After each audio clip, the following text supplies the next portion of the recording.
Swayam Prabha. Digital India. Educated India.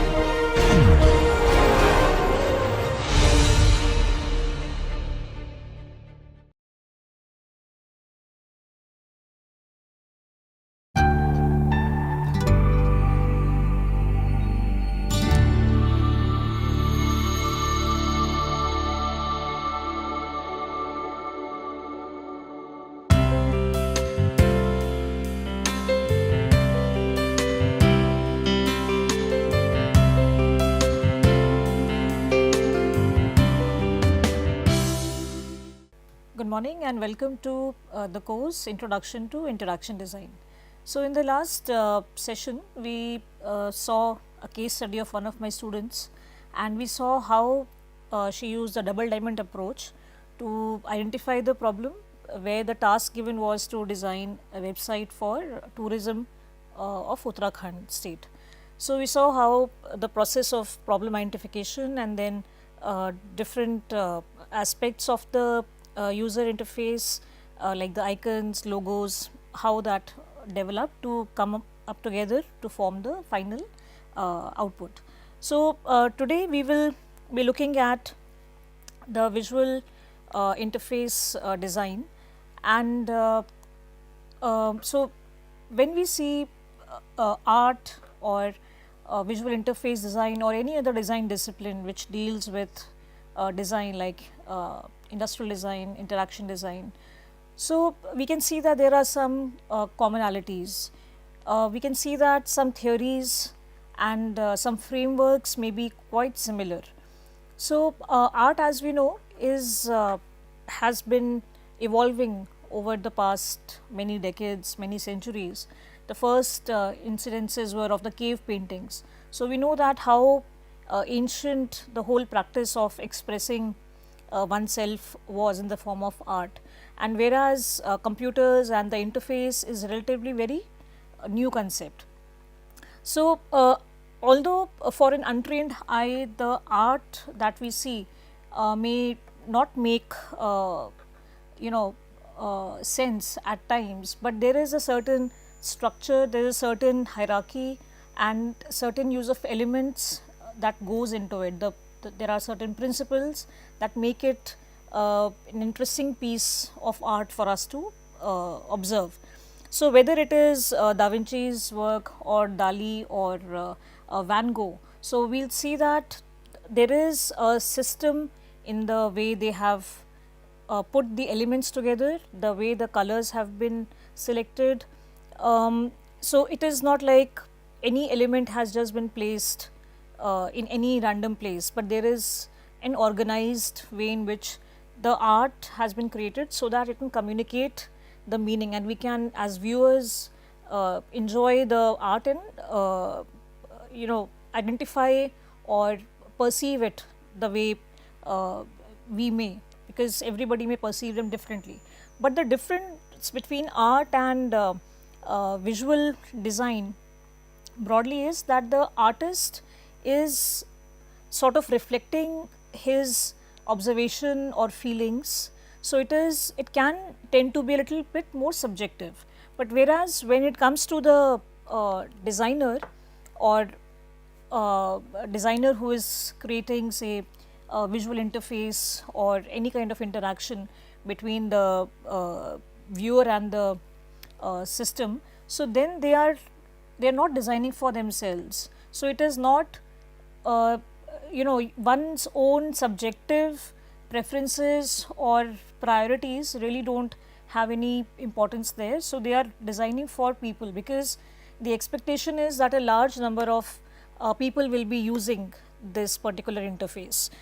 The area of design, we will see that how the elements are also placed in a certain manner, in a very in a functional manner, in sort of a framework, so that the user is able to interact with them more effectively.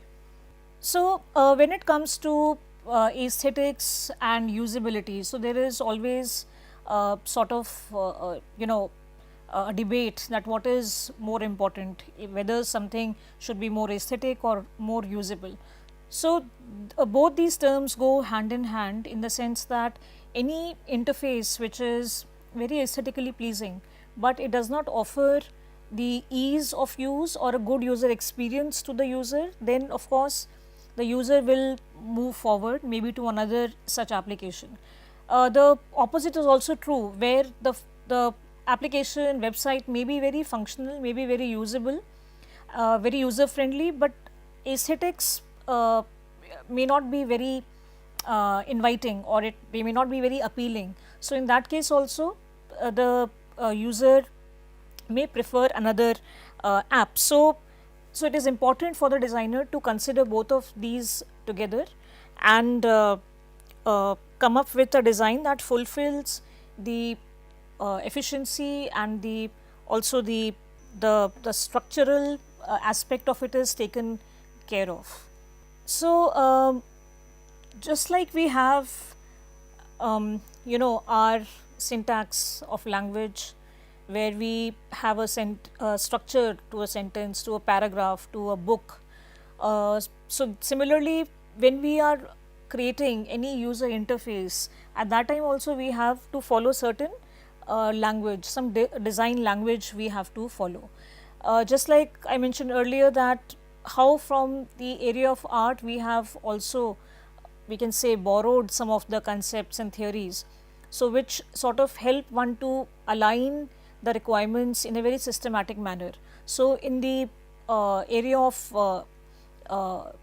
interface design also, we have certain building blocks when it comes to visual design. So we have shape, size, value, hue, orientation, texture, position. So we will be taking them up in the next few slides. So the fundamental elements of design, like line, point, shape, so they form the backbone of the design language of when it comes to the interface design or interaction design or many other communication solutions. So when we use shape with, say, in conjunction with color, so then the shape may reveal meaning and it makes the composition more appealing to the audience. So here we can see a poster on the left side where the combination of color and shape, so dots have been used, alternating blue and pink dots have been used, and then this creates an eye catching pattern, so which draws the eye towards the pink figure that is here and then towards the text. So we can see how the basic the first element of design, which is the dot or the point, how it is able to capture the attention of the user, and of course when it is in conjunction with the color, so it makes it even more appealing, and there is a certain pattern, certain meaning. So we can also see the blue dots, and maybe they are the male counterpart, because this pink is the female. So there are many ways in which we can look at this design and make our own assumptions about it. But overall, a point being that it makes the art or the work that we see, it could be an art, it could be a poster, it could be a website application, but it makes it more appealing to us. So another important aspect here is the size. So of course, the bigger the size, the more it will be dominating in the screen. So for example, we have a image area. So how big a space they occupy, of course the eye will move first to what is really pulling our eye. So if it is big and heavy and dark, and of course the color also plays an important role here, because darker the color, the heavier something appears to us. The lighter it is, the light color, it appears to be lightweight. So so now there can be this hierarchy.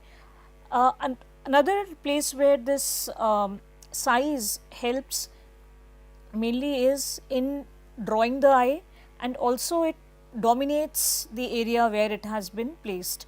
So now dominance is a principle of design, which is wherein where do we want the the viewer to see the area first, where do we want his attention to be drawn, on our artwork or our website. So what happens if there is dominance is missing? If there is no dominance, then we can see here in the diagram on the left that when there is no dominance, then there is no direction, because now the viewer doesn't know that where should I look. There is no area which is pulling the attention. So when there is dominance here, in this particular case, it is in terms of these two horizontal lines. So they are offering sort of a contrast, which we'll talk about in the next few slides also.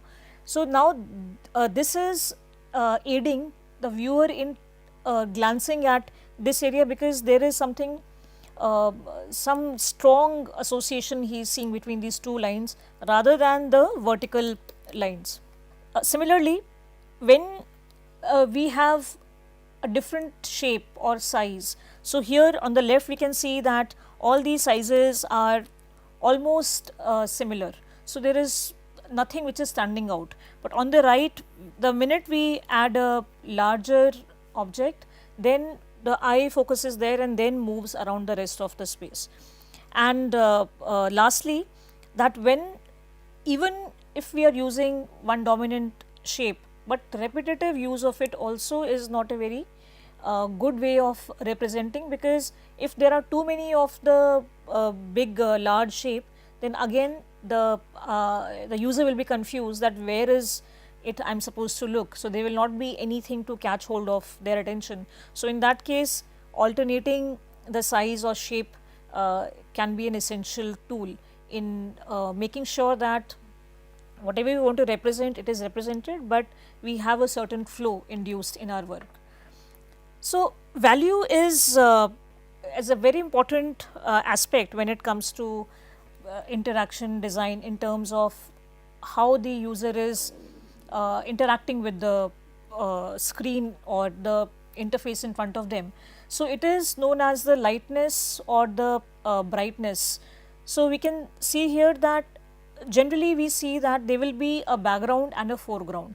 Even when it comes to our website or application, so we have a background and a foreground. So foreground is something that is in the front, and background is what we perceive to be at the back, and background is generally larger.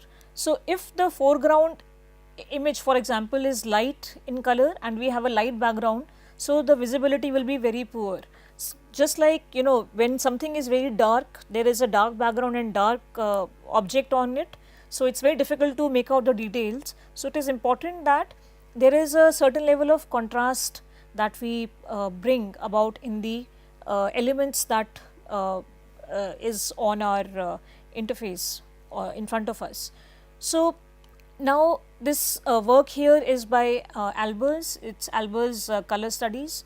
Albers was a student of Itten, who was a master in Bauhaus in early 1900s, and you can see that on the left these two green small squares, so they may be appearing to you as one is darker, one is lighter, but in reality both these small green squares are of the same exact hue and intensity. So you can take maybe a snapshot and put it together and see, but the reason why they are appearing different is because of the color they are being placed next to. So it is not just the only the choice of color that, you know, contrast has to be there, but also how it will behave when it is kept next to the other colors. So how the background is on the left and what is the background on the right, so that is making a lot of difference in how we are perceiving this green color. So Albers did a lot of work in understanding color, and he also conducted a study wherein asked the students that come back with the color red. So on the right we can see that how many different color variations are there, because everybody is thinking of a different red. So if I ask you to maybe pick a color blue, it will be probably ranging from sky blue to maybe a very deep blue, because for everybody the mental image that we get when I say blue, red, yellow, so it may have those variations. So it is a very subjective quality of color, and it also makes it very, the preference also is very dependent on this subjective quality. Here also in the bottom, these 3 squares, we can see that how when we change the background, although when the color remains the same, so this color is same as this and this, but the minute it becomes the background, it starts looking or appearing like something else. And when it is in the foreground, where the light gray is the background and where black is the background, if you compare these two here, so this gray appears very different. So which color will go in the foreground, which in the background, so that understanding for designers is really important. At the same time, value also helps in making something appear very quickly to the eye, so grabbing the attention, which is very important when it comes to design of interfaces. So here in this one, we can see that amongst all the black dots, we have one gray dot, and here immediately our eye goes on to the red. So that is the power of contrast, that how amongst all these black dots, the red is just pulling our eye towards it. At the same time, value is also very useful in helping in the eye movement.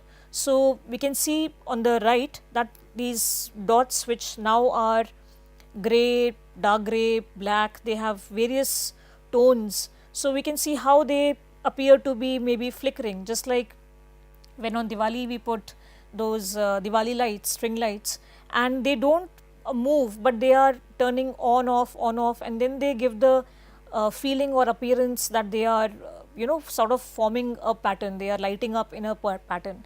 Similarly, when we play around with the value of the color, so we can see that kind of a movement. So the eye will move along, because now each and every dot is full of interest. There is something different that is being offered here, something different that is being offered here. It is not the same monotonous black dot. So that is another use for the value. So in this work here, we can see that it's the same work, but how the contrasting gray that has been used here, how the overall look and feel of the work has completely changed. So a lot of iterations in this area will help the designer come up with the best possible option. So now next element is hue, which is also known as color. So hue is the purest form of the pigment that is there. Now here we can see in the color wheel that there are several of these colors available here. Now this color, when we see here, for example, this is the purest form of the color, which means that it has not been adulterated with any other color. There is no shade of gray in this. So like we saw earlier, at how gray is making a difference in the visual art that we see, but here in the purest hue, it is purely devoid of any kind of adulterant. Similarly in this green. Now this particular ring, this ring here is that which is known as the tint. So tint is when we take the purest color or the hue and we add little bit of white to it. So when we keep on adding a little bit of white, so the color keeps on becoming lighter in color, and till the point that it reaches the color white. Similarly, the opposite of it is the tone. This is the tone, this is the tint, tone or the shade. So in the shade, what happens is that when we add a little bit of black to the pure hue, so it becomes a little duller, and then we keep on adding black to it, it keeps on changing its outlook from a bright yellow, now it is becoming darker and darker till the point it reaches black. So this is the whole range of tints and shades. Now this is the Itten's color wheel, and Itten was the mentor of Albers that we saw earlier, and Itten is considered to be a master in the area of colors, an expert in the area of colors, and he also taught at Bauhaus. So Itten's sort of mentioned that there are many combinations, there are many such colors that when they are put together they form a certain sort of sense, and which the designers or artists they prefer them. But he also was one of the first people to mention that how the personal preferences or the subjectivity of the color is important, and so as the context. Because if we see the context of, say, the color red, now in some cultures the red color is considered to be very auspicious, very lucky, and people wear red in weddings. But in some other cultures it stands for danger or dangerous. So we associate the color red with several of these meanings. Similarly, the color white, in some cultures people wear wedding gowns of white color, but in other cultures people wear white when there is some inauspicious activity that has happened. So we can see that how the designer has to be very mindful that what is the context in which he is designing, who is the audience, and how do they perceive certain colors from the lens of their particular culture. Now this is an artwork, and we can see that how this has such rich hues. It has a lot of colors put together, but still it does not seem very busy. So what is, how has that balance been created? Maybe it is the addition of white, because of which it appears to sort of balance it out. So we can still use a number of colors, but one has to be very careful that are we overdoing it, or when do we stop adding too many colors. Now in an interface, because we want the user to focus, and for this the color is a very strong feature, because it takes us 1/20th of a second to form an opinion. That is how quickly the color can sort of influence our preferences.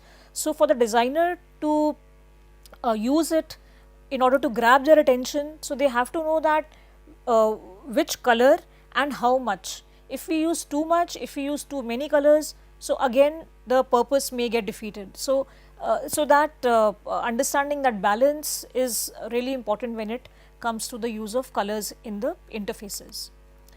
Now this is another interesting poster, and here we can see that how the color has sort of helped create that movement. So we can actually feel that the body is jerking along the jazz music probably. So how these bits and pieces that are flying, how they are sort of aiding in the movement of this person. So color can be a very strong tool for the designer, and how you can see the color palette. Maybe you can go back to the color wheel and see that which color palette has been used here. Another maybe a very good approach to use color is to, in case someone is starting out or they are unsure that what dominant color can be there in the color palette. So we have discussed earlier the mood board and slightly the color palette also. So to decide a color palette, there are many ways. There are also many softwares available online these days which help one choose the colors and put them together to see how they will appear. So one can choose, say, a dominant color. Here this is a dominant color, subdominant or subordinate, and the accent color. So this is the proportion in which this whole scheme will be used. So dominant will be used in the majority of the surface or majority of the space, then the subordinate lesser, and accent only in some important places. So these are two examples of how the color schemes can be selected, and pink can be used as an accent for just grabbing the attention. So it will all depend on the purpose of the website. For example, what is the purpose of it? Is it for yoga? Is it for adventure sports? So depending on that, the color scheme, the dominant, subordinate, and the accent will change. So on the left here is an example from a book where maybe you can identify that what are the dominant, subdominant, and subordinate colors that have been used here.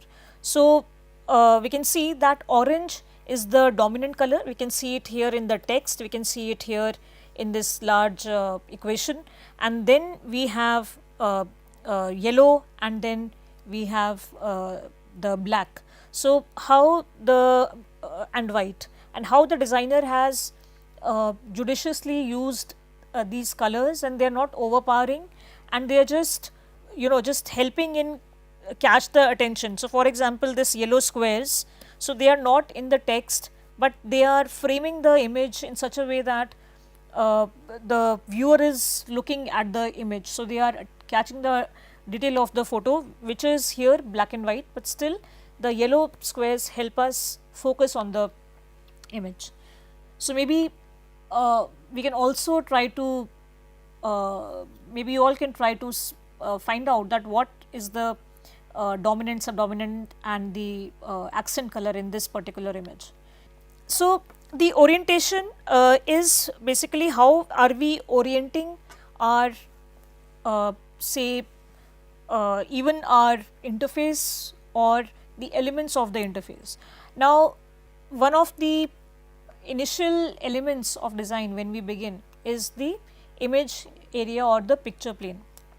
I will just quickly talk about it, that if we have a square image area or a picture plane, then what happens is that our eye is moving along the breadth, our eye is moving along the height, but both of these are equal. The length and the breadth of a square is equal. So, there is no direction really for the eye to go into. But when we have a rectangular image area picture plane, then we have a length and then we have a width. So, this is not equal, they both are not equal to each other. So, in this case the eye gets a direction to move. So, if it is placed say in landscape position, then the eye will move along the horizontal line. If it is placed in the portrait or vertical format, then the eye will move top to bottom. And if you notice the interfaces that are around us, they will usually be rectangular. So, you will rarely see a square interface. There may be, but generally, I mean, you can reflect back and see that what does a phone look like, what does the computer screen or tablet look like. So, also when we are placing the elements now onto this particular image area, so again we can go back to our elements of design, wherein the lines, that how the lines signify certain movements. So, when we have horizontal lines, or the line can also mean that anything that is placed horizontally. So, it is more stable, it is more balanced, as opposed to something that is, so this is more stable. If we have something which is standing vertically, this is upright in attention position, and when we have something diagonal, so that shows the movement. So, just like we have these ice skaters, so when they are skating, so their body is in the diagonal position, so we feel that they might just topple over, but they don't. But that thrill is there, that they might fall. So, that uncertainty is there, which keeps the person hooked to the whole event. So, similarly, how are we planning to orient our work? So, are we using the diagonal line, or are we using vertical columns, are we using breaking it up? So, we will also see this a little bit more later when we talk about the grids or the layout. So, texture is something smooth, rough. So, texture helps us see that, it helps us understand or get a feel of it, because we are not able to touch it in 3 dimension, we are looking at it in 2D, but the information that we are getting when there is some sort of a texture, we get the 3 dimensional feel of it. And although the texture takes up a number of pixels, but still texture also communicates a lot to the user. So, when we are using any, for example, say a tangible product, so for example, this pen itself, that where the button is, so here there is some texture is different. So I know, so it's telling there is a affordance in this product which is telling me that this needs to be pressed, or the grip, I need to grip it in a certain manner to get which is rubberized here. So similarly, when we are in the zone of the interface, there also the buttons, if they are for example textured, or they have some kind of lines on them, so we know that we have to sort of drag them or pull them. And when they are like, say they have beveled edges or they have some drop shadows, then that means that these buttons probably need to be clicked. So the appearance also tells us that how this particular product needs to be interacted with. So position is the arrangement and placement of the elements within the layout or the composition. So you can see here three different examples are there, one of a mobile, tablet and desktop, and all of them sort of provide us with a very different sort of a space. So and then they all come with their own challenges and their own advantages. So where in a desktop we have more space, so we can position, we have much more free hand in putting a lot of information there because of the real estate being much larger there as compared to the mobile. But the challenge is also to ensure that the user is able to locate, because now the surface is large. So how does he move around to identify what he is looking for? So but then it also gives the freedom to sort of organize the layout in a hierarchy, whether we are using the modular system or the columns or the hierarchical. So it gives the user that freedom, the designer that freedom, that they can sort of organize them in that manner. In the phone, for example, as you can see in this diagram also, that how these all the functions are like stacked together, because now here the scrolling motion will be used quite a bit as opposed to the desktop. So what will come in the first page, how much do we scroll to go to the next? So all those decisions the designer will have to take. So once we land on the mobile, for example, so what should be in the top? What should come in the top? What is the most important information that one should not have to scroll down to get to? So all those decisions become very important when the positioning changes, when these the whole space changes. So coming to the principles of visual interface design, so just like in other areas like even art, there are certain principles, visual principles, Gestalt principles and others. So similarly in visual interface design, what are those certain principles that we used to see? So there are certain ways and certain steps that the designer can take which will help make the experience for the user very much enhanced.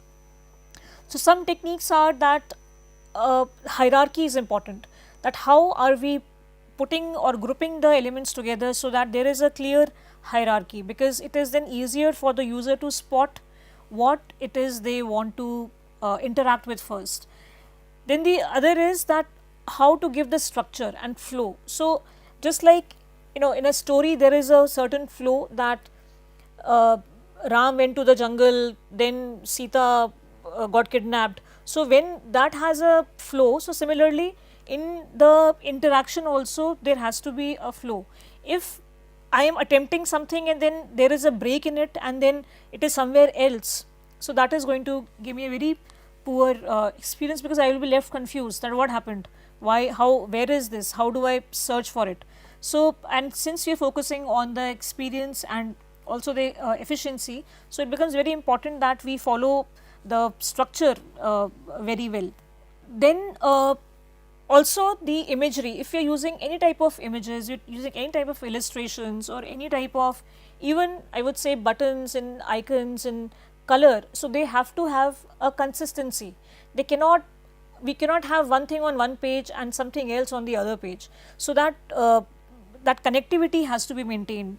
So if there is a color palette, so on one page one has to follow the color palette, on second page we cannot just come up with a new dominant subordinate and accent colors. That can happen in certain cases also. That sort of is a possibility, but for that also it has to somehow link with something. There has to be some element which is following through the entire story, which is linking it together. The next is the style and function. So of course the style and function, they both have to go hand in hand together for the interface and the interaction to be seamless, and avoid visual noise and clutter. So of course the too much of something, too much of a certain color, too much of a certain shape, too much of the same image also will not really help in grabbing the attention or keeping the attention of the user. So we have to be careful that how much of what needs to be used. So coming to the hierarchy, as we can see here, that how there is a thick line, then thinner and much thinner, and how the color is also changing, the hue is changing. So based on the scenario, so we have to determine which controls and the pieces of data user needs to understand instantly. That when a user is visiting our website or our application, what is it that they are looking for, what is it that they would want to find immediately. So that we have to determine, and then what would they look for next. So for example, if I am already a user, I would probably want to identify login, for example. So if I am going to if I can't find login and I am looking around for it, so that will leave me maybe frustrated. So what is it I will do first, what is it I will do second. So scenarios need to be created, which we have discussed earlier also, that how, in what scenario. So scenario 1, this action needs to be taken. Scenario 2, now the user wants to take this action. Scenario 3, so then we come to know that how do we prepare the hierarchy of our visual elements, including color and shape, size, everything, so that the user is able to identify based on their priority the particular elements. Then establishing a relationship. So the elements need to have some sort of a relationship. They cannot be like, we can't have 5 different stories in one place. There has to be sort of a link between the elements. So that is what the elements are doing. They are creating a whole story for us. So we cannot have 5-10 different things happening where there is no connection between them. So the elements have to be connected, a relationship needs to be formed, and that will help in the visual hierarchy, it will help in the consistency, in the usability factor of the application or website, and the visual balance will also be maintained, as well as the clarity for the user. So all these need to be taken into account, and also we cannot forget that the emotional impact that we have talked about in the earlier lecture also, that how the user needs to connect emotionally. So we have to keep that in mind also, that how will our work emotionally impact the user. Now alignment and a grid is probably one of the most important things to begin with. So if we have a nice aligned and properly designed layout, then we have to place our elements there. So we cannot think of the layout at the end of the whole process, because then we will be left with some sort of a confusion. Now there are broadly 3 types of layouts that we use. So one is the modular layout, where we have these different modules in a layout. Then we have the column. So let me just draw this one more time. So you can think of modules like different modules like this, where we have gutters in between. So this gutter is a white space here and horizontally as well. So this gutter, along with the periphery of the layout, will form the background. So which we have discussed, that how background and foreground, that relationship is very important. So it will form the background, and the whatever is here will be the foreground. Okay, so now in the modular, as we know, the modules that modules can just click the same module, like stackable chairs, for example, one chair on top of the other.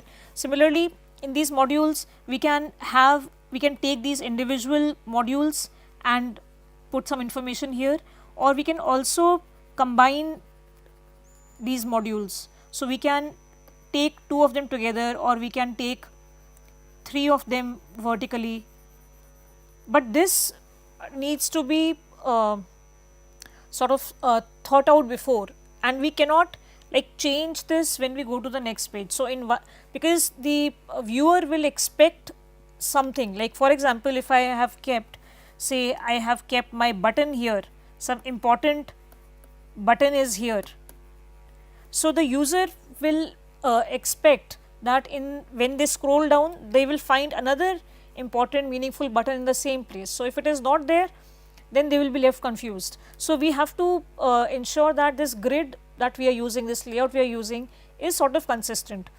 The other is the column layout, where we have columns, the information is in the columns vertically, and it can also be laid out horizontally. So the information is displayed horizontally or vertically, that is another way to do it.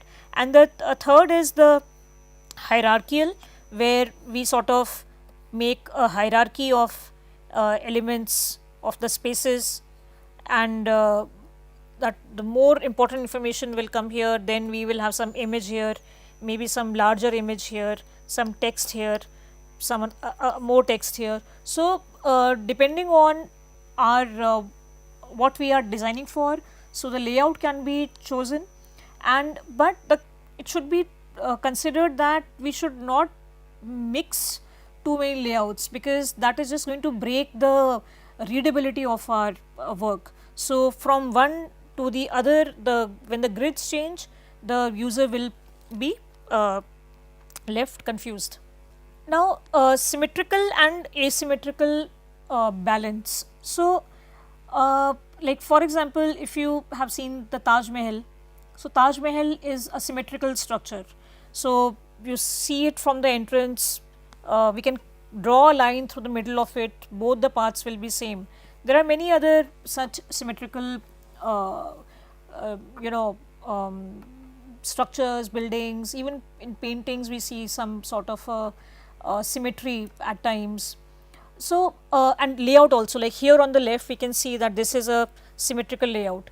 Now symmetrical layout is a good way to sort of portray our work, nothing wrong with that. But in the symmetrical balance, where if we draw a line, like here we have both sides are exactly the same, then what happens is that it can lead to some monotony, can lead to the layout not being very excited.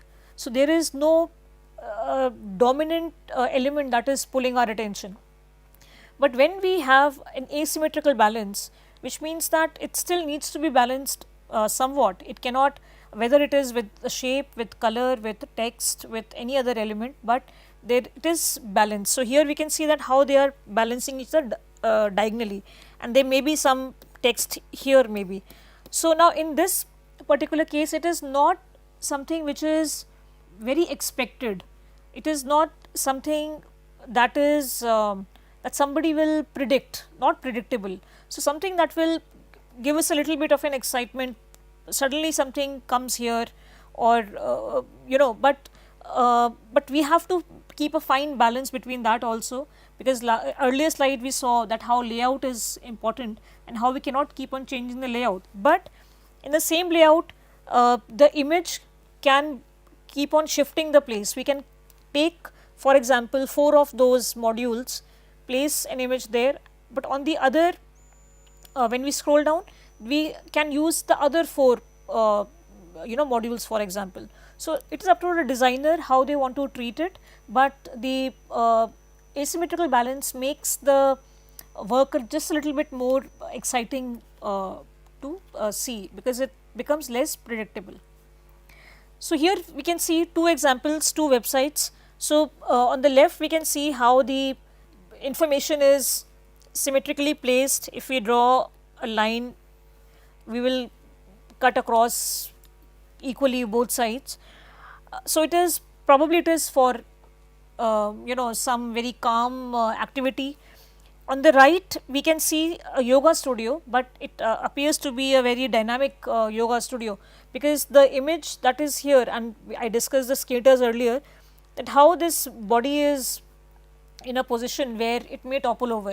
So now this is an example of how the elements have been placed asymmetrically, because the image is here, then we have the text here talking about it, whereas here we on the left we have this equivalent to this.